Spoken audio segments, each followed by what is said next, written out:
जिज्ञासु मित्रों, अंकित मावी जी का प्रश्न है कि क्या प्रेत आत्माएं खजाने का रहस्य बता सकती हैं? जमीन के अंदर जो खजाने दबे होते हैं, क्या उनके बारे में क्यों नहीं बताती, या फिर कोई और रहस्य जो है वो क्यों नहीं प्रकट करती? उनको बताना चाहिए। तो आज इस विषय पर चर्चा करते हैं कि क्या यह संभव है कि नहीं संभव है। सन 2010 में मुझे एक व्यक्ति मिले। वो थे उत्तर प्रदेश के रहने वाले, बस्ती, उत्तर प्रदेश में बस्ती जिला है, बस्ती प्रॉपर बस्ती शहर के रहने वाले थे, टाउन के। उनकी एक समस्या थी। यद्यपि वो मुझसे परिचित बहुत दिनों से थे, लेकिन परिचित किसी और कारण से वो हुए थे, जिस कारण से उन्हें ये नहीं पता था कि मैं अध्यात्म के क्षेत्र में भी कार्य करता हूँ और इस तरह की कई जानकारियाँ रखता हूँ। और 2010 तक मैं काफ़ी इन सब चीज़ों में घुस चुका था, जान चुका था। तो उन्हें पता चला सन 2010 में, तब तक उन्हें पता नहीं था। तो उन्होंने मुझसे फिर संपर्क फिर से बनाया, कॉल भी किया, फ़ोन किया, फिर मिले भी आकर, बातचीत हुई। उस समय मैं दिल्ली में था। फिर वो अपने घर भी ले गए मुझे। तो उनके घर की एक समस्या थी। उम्र ज़्यादा तो उनकी नहीं थी, मुझसे छोटे ही थे उम्र में। तो सर मुझको कहा करते थे। तो उनको जब पता चला कि आप ये सब भी जानते हैं, तो उन्होंने मुझे संपर्क किया, दिल्ली मिले भी। दिल्ली उनको अपने काम से आना था, मिले, और फिर मुझे साथ में ले भी गए अपने घर पर। तो उनके घर की एक कंडीशन थी, बड़ी विकट स्थिति थी घर के अंदर। विकट स्थिति क्या थी कि घर में दौलत बहुत थी उनके पास, धन दौलत बहुत आते थे। उनके एक अंकल थे, चाचा जी थे, वो आईएएस ऑफिसर भी थे, बहुत कमाते थे, और बिजनेस भी था परिवार का बहुत। मतलब कि स्रोत जो थे, धन आने के बहुत सारे स्रोत थे, और धन आता भी खूब था। दुकान थी अपनी, बिजनेस था अपना, और नौकरी चाकरी सब कुछ मतलब कि सेट था। उसके अपने पिताजी की भी बिजनेसमैन थे, प्रॉपर्टी का काम भी करते थे, और कई जगहों पर कई तरह के कार्य थे। तो वो पैसे की कोई कमी नहीं थी। धन धान्य तो ऐसे था जैसे कि बरसता था, और उसका वो लोग लाभ भी उठाते थे धन का। लेकिन कुछ चीज़ें थीं। चीज़ें क्या कि एक तो उनके लड़ाई झगड़े बहुत होते थे आसपास में, शहर के अंदर, और खुद की प्रवृत्ति भी बहुत अच्छी नहीं थी। गुंडे मवालियों वाली प्रवृत्ति उन्होंने खुद के अंदर पाल रखी थी। समाज के अंदर एक प्रश्न भी रहता था कि भाई ये लोग ऐसे हैं, लेकिन भगवान ने इनको धन कितना दे रखा है। अर्थात एक तरह की पाप वृत्ति थी परिवार के लोगों में, और जेंट्स लोगों के अंदर एक पाप वृत्ति भी रहती थी। पाप वृत्ति मतलब कि भोग वृत्ति, अत्यधिक भोग वृत्ति थी। पाप वृत्ति मतलब कोई क्रिमिनल टाइप के लोग तो बिल्कुल नहीं थे, लेकिन एक भोग वृत्ति, अत्यधिक भोग वृत्ति देखने को मिलता था। जैसे कि लगभग डेली ही मांस खाना, मांस मछली का सेवन करना रोज ही, और फिर जो है, जो बड़े लोग थे घर के अंदर वैश्यावृत्ति में लिप्त थे। लड़का खुद भी वैश्यावृत्ति में लिप्त हो गया था। तो इस तरह की वृत्तियां, अत्यधिक भोग वृत्तियां, ये देखने को उनके परिवार के जो पुरुष थे विशेष करके, उनमें देखने को ये मिलती थी। तो अत्यधिक भोग वृत्ति का होना ये दिखाई देता था, और इनकी लड़ाई झगड़े होते रहते थे। कभी किसी से झगड़ गए, कभी किसी से झगड़ गए। पैसा था तो निपटते रहते थे, कोर्ट कचहरी सबसे निपटते रहते थे, क्योंकि दौलत बहुत थी, पैसा बहुत था। तो अब एक तो ये समस्या। दूसरी समस्या क्या थी, वो इससे भी बड़ी समस्या थी। दूसरी समस्या क्या थी, उस लड़के ने मुझे बताया कि सर, मेरे घर के अंदर कोई भी व्यक्ति, लगभग पिछले 5 पीढ़ियों से उनके वहां वो घटना घट रही है कि कोई भी व्यक्ति 45 साल की उम्र से ज्यादा जीता ही नहीं। खास करके जो जेंट्स हैं, लेडीज जी हैं 45 से ऊपर, लेकिन कोई भी जेंट्स आदमी 45 वर्ष से ऊपर की जिंदगी नहीं जीता। 45 होते होते जैसे ही 40 पार करेगा, बीमार पड़ना शुरू कर देगा। जो बीमार नहीं पड़े वो 44 में, तो 45 टच करते करते एक्सीडेंट हो गया, तो कुछ हो गया, तो कहीं फंस गए। तो इस तरह की समस्याएं मेरे घर के अंदर चलती है। तो अब इसको लेकर वो बड़ा परेशान था। उसकी खैर उसकी अपनी उम्र तो अभी 25 वर्ष की थी, मुश्किल से 25 साल भी नहीं होगी, मुझे लगता है 23 से 25 के आसपास, कम ही होगी या फिर उससे ऊपर तो नहीं। तो अब जो है ये बड़ी उसके लिए समस्या, बड़ी परेशानी कि अब इसका समाधान क्या हो सकता है, कैसे इससे बचा जाए। तो मैंने कहा कि तुम बचना क्यों चाहते हो, ये पहले क्यों नहीं आया, पहले के जो लोग थे, तुम्हारे पिताजी हो गए, दादाजी हो गए, तो उन सबके बारे में सबका इतिहास उसने बताया कि 45 होते होते वो मृत्यु को प्राप्त हो जाते हैं, जेंट्स आदमी बिल्कुल नहीं बचता है। तो अब बड़ा दुखी था, बड़ा परेशान भी था।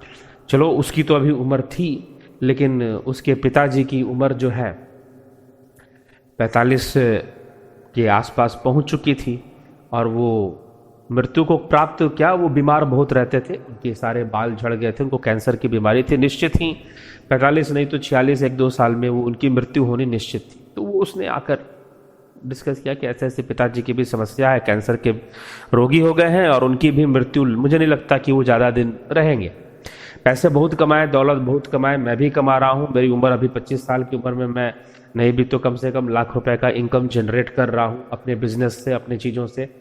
लेकिन ये बात रहस्य पहली समझ में नहीं आती कि ऐसा क्यों होता है कि 45 होते होते सब मर जाते हैं, किसी की जिंदगी बसती नहीं है और मानसिक अशांति रहती है, झगड़े लड़ाई कोर्ट कचहरी के लगे ही रहते हैं, हफ्ते में कभी कुछ हो गया। चलो बिजनेसमैन के साथ ऐसा होता है, लेकिन फिर भी हम देखते हैं दूसरे बिजनेसमैन हैं, वो कमा भी रहे हैं लेकिन उनकी कोई कोर्ट कचहरी का झगड़ा नहीं होता, लेकिन हमारा तो लगा ही रहता है आना जाना, पुलिस स्टेशन तो कोर्ट कचहरी। हाँ ये बात है कि हमारा पलड़ा ही भारी रहता है, कोई हमें जेल भेज दे या कोई जीत जाए केस से, ऐसा नहीं हुआ है आज तक। लेकिन मानसिक अशांति, गृह कला, जो क्लेश है, कला है, वो भी है। अब मेरे चाचा बताया उसने कि वो पूरे परिवार से अलग हो गए, चले गए और जहाँ गए वहाँ उनकी, जबकि वो उसने बताया IAS ऑफिसर थे वो, और उनकी भी मृत्यु हो गई होती है। बड़े चाचा क्या ताऊ थे, उसके बड़े भाई थे पिताजी के, तो वो भी मर चुके थे, उनकी भी मृत्यु हो चुकी थी। IAS क्लियर किए, सब कुछ किए, पढ़ने में भी तो सारी चीज़ें होती हैं, लेकिन ये घटना घट जाती है। तो मैंने कहा कि तुम्हें ऐसा क्यों लगता है कि भाई ये कोई हो सकता है कि प्राकृतिक रूप से कर्मों का सिद्धांत है और कर्म सिद्धांत में लोगों को जीवन मृत्यु मिलती है, इसमें तुम्हें क्यों ऐसे प्रतीत होता है। तो उसने कहा कि मैंने बचपन में और अभी कुछ दिन पहले, लगभग 3 महीने पहले मेरे साथ एक घटना घटी कि बचपन में भी एक बार जो है मैं अपने घर के आंगन में सोया हुआ था, क्योंकि उन लोगों का घर बहुत पुराना घर है, लगभग 5 पीढ़ियों से उसी घर में वो लोग रह रहे हैं, और आंगन था गांव के हिसाब से, आलीशान मकान बना हुआ था। और आंगन के पर में जो है मैं सो रहा था, गर्मी का दिन और रात्रि का समय था, तो लगभग मेरी नींद खुल गई 3 साढ़े 3 बजे के आसपास, और मुझे ऐसा लगा कि जैसे किसी ने मुझे आवाज़ दी है या उठाया है, कुछ इस तरह से मुझे महसूस हुआ। तो मैं उठ गया, और जब मैं उठ गया तो मैं उठ तो गया हूं, मेरी आंखें खुल गई हैं। तो एक बार तो मैं उठकर बैठा और फिर लेट गया, जैसे मुझे किसी ने लेटा दिया। और उस समय मैंने देखा कि मेरे बगल से एक बहुत बड़ी परछाई है, नहीं भी तो उसकी हाइट समझ लीजिए कि मेरे घर की जितनी हाइट है, 3 मंजिला मकान था हमारा। और जो है जब बचपन में उसने देखा तब 1 ही मंजिला था, 3 मंजिला तो अब बन गया। तो उसने बताया कि एक परछाई है बहुत बड़ी, वो आकाश को छू रही है, उसकी हाइट इतनी है, और वो मेरे बगल से गुजर गई और मेरा पूरा शरीर जैसे जकड़ गया है, बंध गया है। मैं उठने का मैं देख तो रहा हूं उसे, लेकिन मैं उठने का कोशिश कर रहा हूं, मैं उठ नहीं पा रहा हूं। और वो उस समय मुझे ऐसे दिखाई दिया, और फिर जो है फिर बाद में फिर कभी दिखा नहीं। मैंने पूछा घर के किसी और लोगों को आपको दिखा हो? नहीं, आज तक कभी किसी ने नहीं जिक्र किया कि उन्हें ऐसा दिखता है। हाँ, बुरे सपने आते हैं, फिर नहीं आते हैं, फिर ये सब चीज़ें हल्की फुल्की होती हैं, लेकिन हमेशा नहीं दिखता, और ना किसी को दिखा है। मुझे उस समय दिखा था, और फिर 3 महीना पहले फिर से मुझे दिखाई दिया, ऐसी एक परछाई दिखाई दी। और इस बार तो ऐसा लगा कि जैसे वो मेरे ऊपर सवार है, कुछ इस तरह की अनुभूति हुई, जैसे सीने पे आकर कोई बैठ गया है मेरे। मैं उठना चाहता हूँ, उठ नहीं पा रहा हूँ। 3 महीने पहले मुझे भयावह अनुभूति हुई है फिर से। तो और बीच में हुआ क्या था कि एक बार एक अघोरी बाबा आए थे, लगभग 6-7 साल वर्ष पहले, सन 2000 के आसपास, एक अघोरी बाबा घर में आए थे। तो वो ऐसे ही भिक्षाटन करते हुए आ गए थे। तो उन्होंने भिक्षा मांगा, तो मेरी माता जी ने भिक्षा उक्षा दिया। तो उन्होंने एक बात कही कि बेटा, तेरे घर की जो जमीन है ना, उसके नीचे एक खजाना छुपा हुआ है। उसके नीचे क्या छुपा हुआ है? उसके नीचे खजाना छुपा हुआ है। लेकिन साथ में एक और बात बता दूं कि जहां पर तुम्हारा घर बना हुआ है, वो पहले वहां कब्रिस्तान था। तो जैसे ही उस अघोरी बाबा ने बोला कि कब्रिस्तान था, तो मेरे पिताजी ने फिर हम लोग को बताया कि हाँ, पहले ये कब्रिस्तान ही था और हम लोग को बहुत दिक्कत था, गरीबी से हम लोग गुजर रहे थे, और कुछ हुआ, शायद दंगा उंगा कुछ हुआ होगा। तो जो मुसलमान थे वो इस एरिया को छोड़कर चले गए। तो हम लोगों ने इस कब्रिस्तान पे, यद्यपि कब्रिस्तान का बहुत बड़ा एरिया था, सब लोगों ने उस पर नहीं बनाया, और हम लोगों ने इस पर अपना, हमारा जो घर का जो हिस्सा लगता है वो इस कब्रिस्तान के ऊपर ही लगता है। तो अब यहाँ पर खजाना छुपा है, तो कब्रिस्तान है, हो सकता है कि किसी की डेथ बॉडी के साथ किसी ने दबा दिया हो, खजाना भी दबा दिया हो। तो ऐसा उनके पिताजी ने उनको फिर बताया। तो अघोरी तो ठीक कह रहा है, लेकिन अघोरी ने एक और कहा, एक और बात कही कि कभी भी उस खजाने को खोदने की कोशिश मत करना। तुम्हें हो सकता है खोदने वाले को खजाना मिल जाए, लेकिन तुम्हारा पूरा परिवार खत्म हो जाएगा धीरे धीरे, कोई बचेगा नहीं, खानदान ही रुक जाएगा तुम्हारा, आगे नहीं बढ़ पाओगे। तो ये सारा उसने बताया। लेकिन बाकी चीज़ें हमने उनसे पूछी नहीं, कि अघोरी बाबा का रूप बड़ा भयानक था और नहीं चाहते थे हम लोग कि उनसे बैठें, मिले, बात करें, और विश्वास भी नहीं था, क्योंकि मेरा परिवार जो है पढ़ा लिखा है, चाचा मेरे IAS हुए, और इस तरह से चीज़ें हुई। तो हम लोग नहीं इन सब चीज़ों में को मानते थे, बाबा लोगों से मिलना या किसी से मिलना। और अघोरी है तो बिल्कुल नहीं, चलो वो आ गया दरवाजे पर, भिक्षा मांग दिया, उसे दाल चावल दिया, हमने भेज दिया। लेकिन अब क्या करें, लेकिन उसकी बातें दिमाग में बैठ गई, वो जो बोल के गया। अब फिर हमने बाद में, मैंने कुछ और लोगों से पता किया, तो किसी ने कहा कि आपके घर में किसी बहुत ही शक्तिशाली जिन का वास है और वो जमीन के अंदर रहता है। तो इस तरह की बातें लोगों ने बताई कुछ। तो अब समझ में नहीं आता कि क्या चीज़ें हैं क्या नहीं है। तो अब वो जानना चाहता था, अपने घर ले गया। फिर उस घर पर जाकर मैंने ध्यान किया, उसकी ज़मीन पर बैठकर जब मैंने ध्यान किया, तो मित्रों भयावह था। जो कुछ भी ध्यान के माध्यम से मुझे पता चला, वो बहुत ही भयावह और बहुत ही खतरनाक था, बहुत ही खतरनाक। मैंने एकदम स्पष्ट रूप से देखा, वो शायद जिन नहीं, जिन से भी बड़ी ताकत है, बहुत बड़ी शक्ति है। वो कोई ऐसा व्यक्ति था जिसका वहां पर कब्र था, वो ऐसा व्यक्ति था जो कि भूत प्रेतों और जिन का, जैसे तांत्रिक या काला जादू करने वाले लोग होते हैं, उसकी आत्मा वहां बसती थी। और वो जो है बहुत ही ताकतवर था। उसने खजाना था या नहीं था, मैंने खजाने की चर्चा उस समय हम लोगों ने बिल्कुल नहीं की, क्योंकि परिवार बड़ा परेशान था। कैंसर से उसके पिताजी पीड़ित थे, मरणासन थे, एक तरह से मरने वाले थे। तो अब जो है बड़ी समस्या, उसको मैंने फिर बताया कि भाई देखो, ये जो ताकत है इससे लड़ा तो नहीं जा सकता, लेकिन पूजा पाठ कुछ करोगे तो कई उपाय मैंने, विधियां बताई, जो मैं अभी आपको यहाँ पर एक्सप्लेन नहीं कर सकता हूँ। तो और वो सात्विक विधियां, कोई हम, क्योंकि हम लोग अगर कई लोग हैं जो प्रेत बाधा से ग्रसित होते हैं, अगर वो मेरे पास आते हैं तो मैं उनकी सहायता करता हूँ, लेकिन सात्विक तरीके से, योग के माध्यम से, आयुर्वेद के माध्यम से। काला जादू, इन सब चीज़ों का इस्तेमाल बिल्कुल नहीं सीखना चाहिए। इसकी घोर भर्त्सना की गई है मार्कंडेय पुराण के अंदर और स्कंद पुराण के अंदर, ऐसी क्रियाओं का। तो क्योंकि कई बार लोग इसका, ज़्यादातर लोग दुरुपयोग ही करते हैं, कई बार नहीं, ज़्यादातर दुरुपयोग ही करते हैं। तो इस तरह की चीज़ें हो जाती हैं, रह जाती हैं। तो अब हमें इसको समझने की आवश्यकता है, जानने की आवश्यकता है। तो अंकित जी का जो प्रश्न है कि क्या वो रहस्य नहीं बता सकती हैं, तो अंकित जी, मैं आपसे सबसे पहले तो ये कहूँगा कि उनको क्या पड़ी है कि वो रहस्य बताएं। एक तो वो प्रेत योनि में है, वो मनुष्यों से ईर्ष्या रखती हैं प्रेत आत्माएं। एक पहले बात तो आप ध्यान रखिए, मनुष्यों से वो ईर्ष्या रखती हैं। वो किसी मनुष्य का, हाँ, एक दो ऐसे केस मिल सकते हैं जहां पर कोई अच्छी आत्मा है और वो आपकी सहायता कर दे, वो रहस्य बता दे या कुछ कर दे, लेकिन ऐसा बहुत कम होता है, ना के बराबर। आप मान के चलिए। ऐसी एक नहीं, मैं अगर बोलना शुरू कर दूं कई कहानियां मैं ऐसा हूं जहां पर प्रेत आत्माएं खजानों की रक्षा करती हैं। वो नहीं, खजानों की रक्षा नहीं करती, उनको उन खजाने से आसक्ति होती है। वो नहीं चाहते कि किसी को पता चले इस खजाने के बारे में। एक मैंने जैसे आपको बताया था, इलाहाबाद के एक प्रोफेसर थे, तो उनकी एक प्रेमिका थी जिससे विवाह नहीं हो पाया और उसकी मृत्यु हो जाती है। पीछे मैंने बताया था, इस विषय पर चर्चा मैंने की थी। तो उन्हीं की एक और घटना मैं आपको बता रहा हूं कि उनको लगा कि वो पहले तो वो नहीं मिल पाए, बुलाना चाहते थे अपनी प्रेमिका को, लेकिन आ कोई और गई, कोई और किसी की और की प्रेतात्मा आ गई, तो वो जागृत हो गई, वो वहां रहती थी। तो अब उन्होंने क्या किया कि एक लड़के को उन्होंने, एक लड़का था जो कि भूत प्रेत वगैरह कहते थे कि उसके ऊपर आता है, तो उसे उन्होंने पैसे वैसे दे के बुलाया कि भाई तेरे ऊपर मैं अपनी प्रेमिका की, उसके ऊपर मैं अपनी प्रेमिका की आत्मा बुला लूंगा।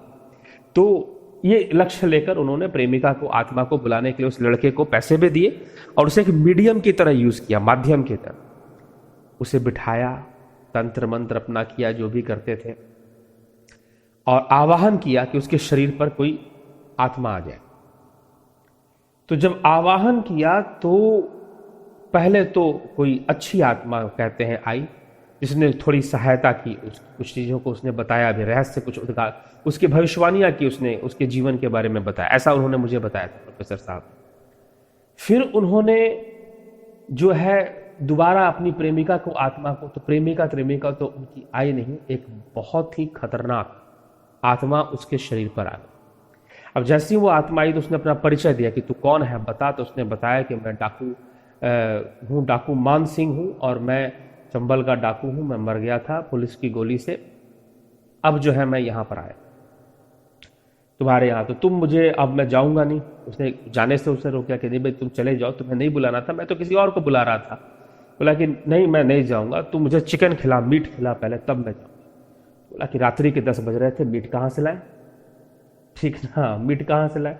तो फिर उन्होंने अपने कोई उनका जो भी पड़ोसी स्टूडेंट था उसे उन्होंने पैसे, अब पैसे भी तो लगेंगे ना। तो इतने में हुआ क्या कि उन्होंने कहा कि मेरे पास देखो धन नहीं है, मैं अभी से कहां से आपको मीट बनाकर खिलाऊं या मांस बनाकर खिलाऊं।